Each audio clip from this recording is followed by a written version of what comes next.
आज आमे पढ़िबा सारला दासଙ୍କର चंडी पुराण। तो प्रथमे आमे जानिबा कवि परिचय विषय रे। तो कवि सारला दास कटक जिलार झंकड़ ग्राम रे पंचदश शताब्दी रे जन्मग्रहण करथिले। बिलंका रामायण रे से लेखिछंती झंकड़ ग्राम रे मोर अटई बसती मूर्खंक गष्टी रे सदा गला दिन राति। तो से कहिछंती से लेखिछंती जे तांकर जन्मस्थान होची झंकड़ ग्राम रे।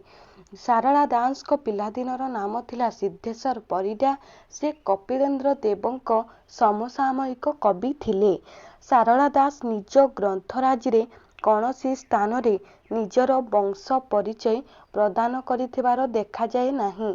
तांकर अग्रज परशुराम घाटिया व्यवसाय करुथिले बोली से प्रकाश करिछंती। सारला दास को आदिकवि, माटीर महाकवि एवं शूद्रमुनि बोली मध्य कहा जाए।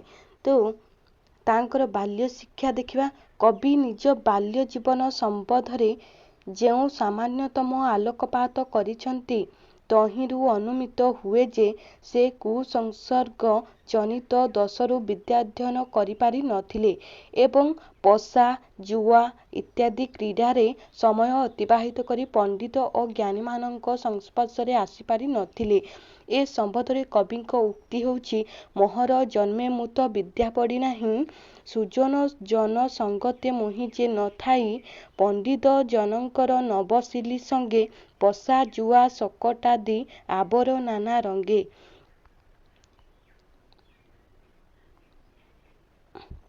कवि निज आराध्या देवी सारलांको भक्त बा सेवक थिबारु निजकु केवल सारला दास नामरे अभिहित करिनथिले। अनेकत्र से निजकु मध्य शूद्रमुनि भावरे आख्या करिछंती। से वर्णरे शूद्र और जातिरे मुनि। कविंक रचनावली सारला दास महाभारत, बिलंका रामायण, सप्तकांड रामायण, चंडीपुराण प्रभृति ग्रंथमान रचना करथिले। एगुड़िकर रचनाक्रम संबंधरे कवि कहिछंती प्रथमे श्री रामायण, द्वितीय भारत, तृतीय लिखन कली श्री भागवत। एठारे श्री रामायण होउछि बिलंका रामायण, भारत होउछि महाभारत और श्री भागवत होउछि देवी भागवत बा चंडी पुराण। एवं से अन्य तांकर अन्य एक ग्रंथ होउछि लक्ष्मी नारायणी वचनिका। एबे आमे देखिबा चंडी पुराण। कवि सारला दास महाभारत परे श्री भागवत बा चंडी भागवत बा चंडी पुराण रचना करिथिले। एही चंडी पुराण पाठ करिबा समय मन हुए जे एहा मौलिक ग्रंथ। एहा संस्कृत सप्तशती चंडी बा श्रीदेवी भागवतर अनुवाद नुहे। तो चंडी पुराणर कथावस्तु बा विषय वस्तु आमे देखिबा। सिंहला सुरर पुत्र वज्रसिंह और वज्रसिंहर पुत्र कपिल सिंह। कपिल सिंह राक्षस 14 वर्ष काल तपस्या करी शिवंक ठारू वर प्राप्त होइछि एवं एही वर बलरे बहु स्त्री उपभोग करिछि। तार निज स्त्री धर्मरेखा श्रृंगार भୟରେ महिषी रूप धारण करी सिंहल द्वीपकु चली जाइछि। सेठारे ताकु बलात्कारे हरण करिछि जमंक बाहन कृतांत नामक महिषी। फलरे जन्म नेइछि महाबलवंत और महातेज संपन्न एक पुत्र संतान। तार मुंडटी महिषीर और शरीरटी राक्षसर। से नामित होइछि महिषासुर नामरे। युवक अवस्था प्राप्त होला परे महिषासुर अजेय वीर हेबा पाई कठोर तपस्या करिछि। ब्रह्मांकु संतुष्ट करी से अमर वर पाइछि। ब्रह्मा ता मृत्युर गुप्त रहस्यताकु जणाई देई कहिछंती जे से केवल जणे स्त्री हातरे मरिब जदि सेही स्त्रीर स्तन यौवन से देखि पारिब। वर पाइबा परे से दिग्विजयी रे बाहरिछि। विभिन्न देशर राजा तार बसता स्वीकार करछंती। चंड, मुंड और शुंभ निशुंभ आदि दैत्यंक सहित तार बंधुता स्थापित होइछि। चंद्र द्वीपर राजांक कन्या चंद्रावतींकु से विवाह करिछि। शुंभ निशुंभ थरे नारदंक ठारू शुणिछंती जे ମହିଷାସୁରର ରାଜ୍ୟ ସ୍ୱର୍ଗ ସହିତ ସମାନ ନୁହେଁ, କାରଣ ତାର ରାଜ୍ୟରେ ପାରିଜାତ ତରୁ, ରମ୍ଭା ଅପ୍ସରୀ, ଐରାବତ ହସ୍ତୀ ଓ ଉଚ୍ଚୈଃଶ୍ରବା ହଂସ ଏହି ଚାରିଗୋଟି ପଦାର୍ଥର ଅଭାବ ରହିଛି।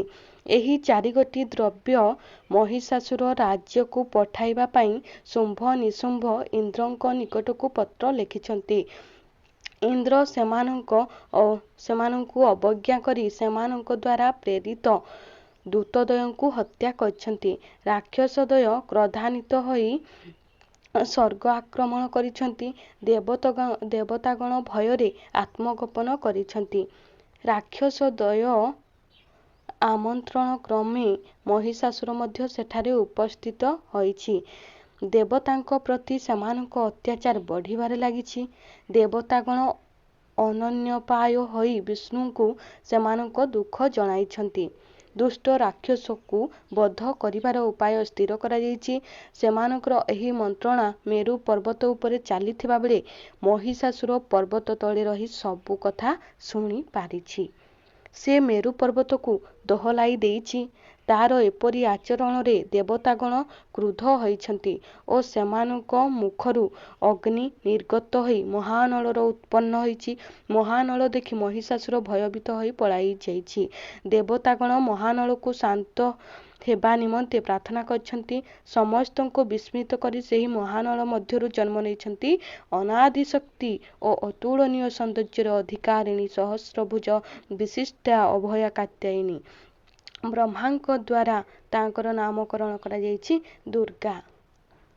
ଦେବୀ ଦୁର୍ଗା ରତ୍ନଗିରି ଉପରେ ଅବସ୍ଥାନ କରି ନିଜର ଅପରୂପ ସୌନ୍ଦର୍ଯ୍ୟ ବଳରେ ମହିଷାସୁରର କେତେକ ଅନୁଚରଙ୍କୁ ଆକୃଷ୍ଟ କରିଛନ୍ତି ଓ ସେମାନଙ୍କୁ ବଧ କରିଛନ୍ତି। ତାଙ୍କ ଦ୍ୱାରା ନିହତ ହୋଇଛନ୍ତି ଚଣ୍ଡ ମୁଣ୍ଡ, ଶୁମ୍ଭ ନିଶୁମ୍ଭ, ଚାମର ବେମାଳ, କାନ୍ତିମାଳା, ବିଡ଼ାଳକ୍ଷ, ରକ୍ତବୀଜ, ବୀରଘଣ୍ଟ, କାଳଦଣ୍ଡ, ଧୂମଲୋଚନ ଆଦି ରାକ୍ଷସ। ଦେବୀ ଦୁର୍ଗା ଅନନ୍ତ କୋଟି ଦେବୀ ଉତ୍ପନ୍ନ କରି ସେମାନଙ୍କୁ ନିର୍ଦ୍ଦେଶ ଦେଇଛନ୍ତି ରାକ୍ଷସ ସୈନ୍ୟଙ୍କୁ ଭକ୍ଷଣ କରିବା ନିମନ୍ତେ। ଶେଷରେ ସୈନ୍ୟବଳ ସହ ମହିଷାସୁର ଆସି ସେଠାରେ ପହଞ୍ଚିଛି। ଦୁର୍ଗା ସମସ୍ତ ଶକ୍ତି ଖଟାଇ ମଧ୍ୟ ମହିଷାସୁରକୁ ବଧ କରି ପାରିନାହାନ୍ତି। ସର୍ବମଙ୍ଗଳା ତାଙ୍କୁ ମହିଷାସୁରର ମୃତ୍ୟୁ ଭେଦ ଜଣାଇ ଦେଇଛନ୍ତି। ପ୍ରଥମେ କୁଣ୍ଠିତା ହୋଇଥିଲେ ହେଁ ପରେ ଦୁର୍ଗା ରାକ୍ଷସ ସମ୍ମୁଖରେ ବସ୍ତ୍ର ତ୍ୟାଗ କରିଛନ୍ତି। ରାକ୍ଷସ ଦୁର୍ଗାଙ୍କର ବିବସ୍ତ୍ର ଶରୀର ଦେଖି ବିମୋହିତ ହୋଇଛି। ସେହି ଅବସରରେ ଦୁର୍ଗା ତା ବକ୍ଷରେ ଶୂଳ ବିଦ୍ଧ କରି ତାହାକୁ ବିନାଶ କରିଛନ୍ତି। ଅସୁରର ନିଧନରେ ଦେବତାଗଣ ଆନନ୍ଦିତ ହୋଇଛନ୍ତି। ମାତ୍ର ବିଭୀଷଣା ଦେବୀଙ୍କ ନିକଟକୁ ଯିବା ପାଇଁ ସେମାନେ ସଂକୋଚ ବୋଧ କରିଛନ୍ତି। ଦେବତାମାନେ ରାକ୍ଷସମାନଙ୍କୁ ବର ପ୍ରଦାନ କରି ବଳିୟାନ କରୁଥିବାରୁ ଏବଂ ସେମାନଙ୍କୁ ବଧ କରିବାକୁ ଦେବୀଙ୍କୁ ଲଜ୍ଜାହୀନ ଭାବେ ବିବସ୍ତ୍ରା ହେବାକୁ ପଡୁଥିବାରୁ ଦେବୀ ଦେବତାମାନଙ୍କୁ ଆକ୍ରମଣ କରିଛନ୍ତି। ଦେବଗଣ ଭୟଭୀତ ହୋଇ ଆତ୍ମଗୋପନ କରିଛନ୍ତି। ମାତ୍ର ଦେବଦେବ ମହାଦେବ ତାଣ୍ଡବ ନୃତ୍ୟରେ ଭଳ ରହି କେଉଁଆଡ଼େ ଯାଇପାରି ନାହାନ୍ତି। ତାଙ୍କ ନୃତ୍ୟରେ ବିମୋହିତ ହୋଇ ଦେବୀ ଶିବଙ୍କୁ ବିନାଶ କରିବାକୁ ଚାହିଁ ନାହାନ୍ତି, ବରଂ ତାଙ୍କ ପ୍ରତି ପ୍ରୀତ ହୋଇ ତାଙ୍କୁ ବର ପ୍ରଦାନ କରିବାକୁ ଇଚ୍ଛା କରିଛନ୍ତି। ଦେବୀଙ୍କୁ ସତ୍ୟ କରାଇବା ପରେ ଶିବ କହିଛନ୍ତି, ହେବୁ ତୁ ମୋହର ଭାରିଜା। ତାପରେ ଈଶ୍ୱର ଦେବୀଙ୍କୁ କଳାଗ୍ରତ କରିଛନ୍ତି ଏବଂ ଅନ୍ୟ ଦେବଗଣ ସେଠାରେ ଉପସ୍ଥିତ ହୋଇ ଈଶ୍ୱର ଭବାନୀଙ୍କ ବନ୍ଦନା ଗାନ କରିଛନ୍ତି। ଇଏ ଥିଲା ଆମର ଶାରଳା ଦାସଙ୍କର ଚଣ୍ଡୀ ପୁରାଣ।